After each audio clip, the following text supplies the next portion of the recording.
Данияр Сүлейменов, ең бақытты әйел. Тәтті шақтарды еске алып тұру. Мұхтар ағамыздың мына өлең жолдарын оқығанда іштей тебіренбеу мүмкін емес шығар сірә. Балаң жылдар байқатпастан өте шықты аяңдап, балалықтың біздің бастан көшкендігін баяндап. Балалық шақ іңкәр дәурен сұңқар тауын шарлаған, өз көктемін сағынбайтын, аңсамайтын бар мадам. Кеудемізде сенің ізің, сенің күзің жатады. Балалық шақ, боямасыз ақ көңілдер отаны. Аяймын мен аналарды балаларын алдаған. Аяймын мен балаларды ойыншығы болмаған. Балалық шақ, гүл жазира, балалық шақ байтаған. Қартаямыз, бірақ саған ораламыз қайтадан. Саған оймен ораламыз, көңіл шалқы байтадан. Ал сен қайтып келмейсің ау, оралмайсың қайтадан. Шынымен ақ, адам өзінің балалық шағын немесе басқа да тәтті кездерін еске алып, сол жайында әңгімелескенде жақсы көреді. Біз кейде тіпті тәтті кезеңдерді немесе балалық шақты еске алған соң бір жасап қалдық-ау деп жатамыз. Себебі бұл біздің өміріміз, тарихымыз, өміріміздің тәтті кезеңдерін санада мәңгі сақталып қалмақ. Сіз осындай бір әдемі тәсілді отбасы бақыты үшін ұтымды пайдаланыңыз. Күйеуіңіздің тәтті шақтарын біліп алыңыз да, сәті түскенде есіне салып қойыңыз. Арада әдемі әңгіме өрбіп, кейбір тәтті ұмытылмас шақтарды еске алып, бір жасап қаласыз. Күйеуіңіздің кемшіліктеріне көз жұма біліңіз. Ақымақ адам бір қауымға басшы бола алмайды, алайда қауымының кейбір қателігіне көз жұму арқылы өтірік ақымақ бола білген адам сол қауымды басқара алады. Кемшіліксіз адам жоқ, барлық адам қателеседі. Ең бастысы қателігін түсініп, мойындау арқылы адамның енді қайта ол қателікке ұрынып қалмауға тырысып, өзін-өзі түзеткені жөн. Сонымен қатар басқаның да қателігін кешіре білуге өзін үйретуі керек. Адам кейде біліп-білмей қателік жасайды. Кейін тәубеге келіп, жаратқаннан жарылқау тілеу арқылы қателігінің кешірілуін үміт етеді. Жасаған қате кемшілігіне басқалар да түсіністікпен қараса екен дейді. Сөйте тұра басқаның шалыс басқан қадамына түсіністік таныта алмай қалып жатады. Кейбір адам тіпті түсіну былай тұрсын, басқалардың қате кемшілігін аңдып іздеп тұрады. Бұл әрине адам мен адам арасын бұзатын нашар қылық. Бір-біріңді аңдымаңдар және бір-біріңді ғайбаттамаңдар. Қайсы бірің болмаса өлген бауырың етін жегенді ұнатама? Әнеки, бірден жиіркеніңдер, ендеше Алладан қорқыңдар. Расында Алла тәуап, құлдарының шынайы тәубелерін қабыл етуші. Рахым, тәубеге келіп өзіне бет алған құлдарына ерекше мейірімді. Хужарат сүресі 12-ші аят. Міне, осыдан сақ болған жөн. Ғалымдарымыз адамдар арасында болған қарым-қатынаста кейбір мәселеге, кеткен кемшіліктерге көз жұма білуді үлкен ерлікке балаған. Хасан әл-Басри елемеушілік, мән бермеушілік, яғни адамнан кеткен қате кемшілікке көз жұма білу игі істерден деген. Ахмад ибн Ханбал болса, көркем мінездің 99-ы адамнан кеткен қате кемшілікті елемеуде жатыр дейді. Мінеки, басқаның кемшілігіне көз жұма білу ғалымдардың берген бағасы осындай.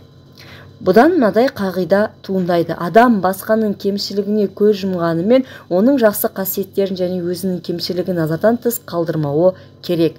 Басқаға кешіріммен қарай білу, кемшілігіне көз жұма білу сынды мінез қалыптаспаған соң, отбасылық өмірде көптеген келіспеушілік орын алып жатады. Тіпті кейбір ерлі-зайыпты жандар бір-бірінің тарапынан болған кішкене кемшіліктердің өзін жылдар бойы ұмыта алмай санада сақтап жүреді. Реті келгенде айтып та қалады. Бұл да шаңырақтың шайқалуына әкелетін себептердің бірі. Отбасы адамды өмірде бақытты ететін кемел қоғам қалыптастыратын мектеп, медресе. Ал адамның осындай бақытқа жету үшін кейбір болмашы әрі уақытша кемшіліктерге көз жұма салуына болады әрине. Бұл әркімнің өз қолында.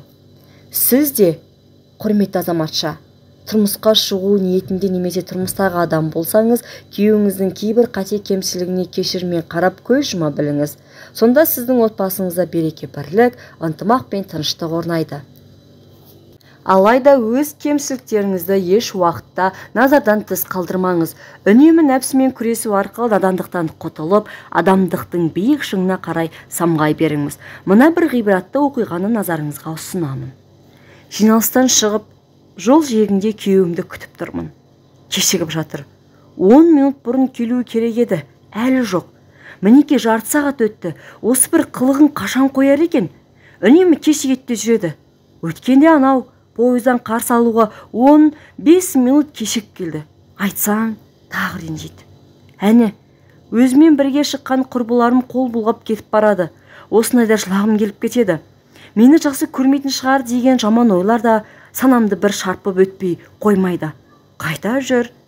Жарты сағатқа кешіп келді әйтеуір. Көліктің есігін ашып мені отырғызды.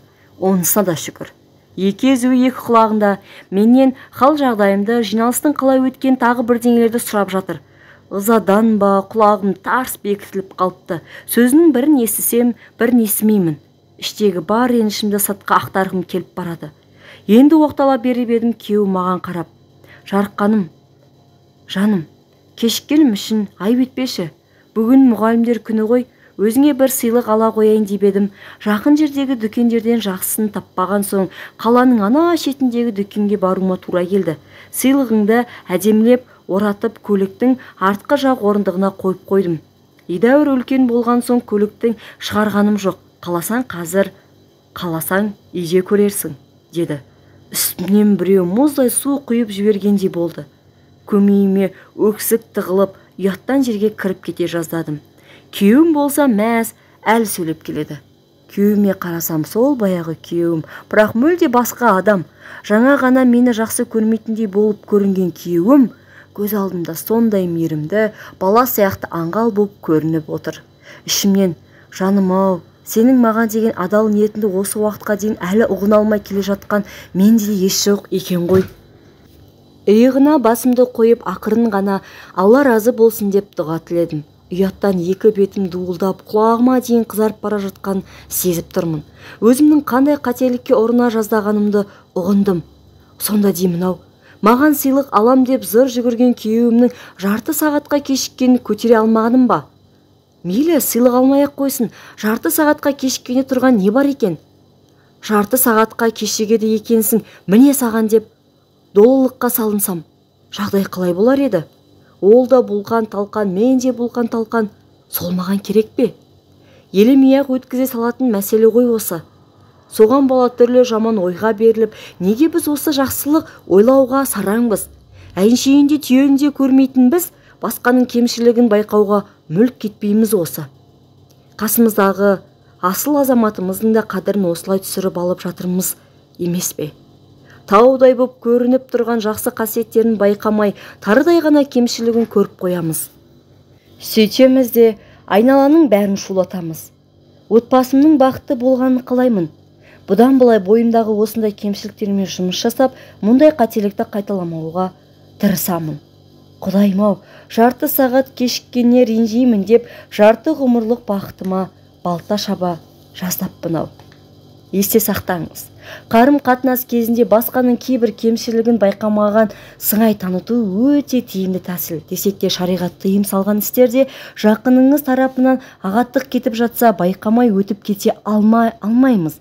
Шамамыз келгенше даналықпен айтып жеткізуге тырысқаныңыз жөн.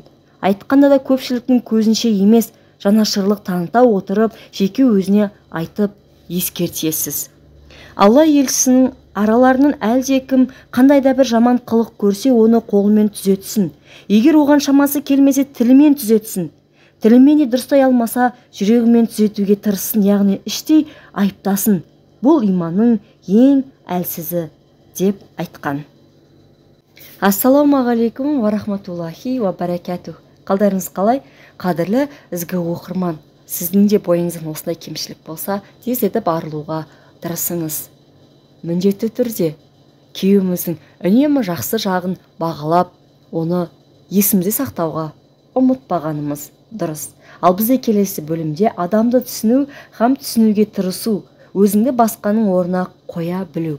Осы тақырыпта болмақ. Ендеше менің арнама тіркеліп, мені жоғалтып алмас үшін қоңыраушаны басып қойыңыз. Сонда келесі жаңа аудио жазбалары сізге хабарлама болып келетін болады. Ендеше келесі аудио жазбада кездескенше, ассаламу алейкум ва рахматуллахи ва баракатух.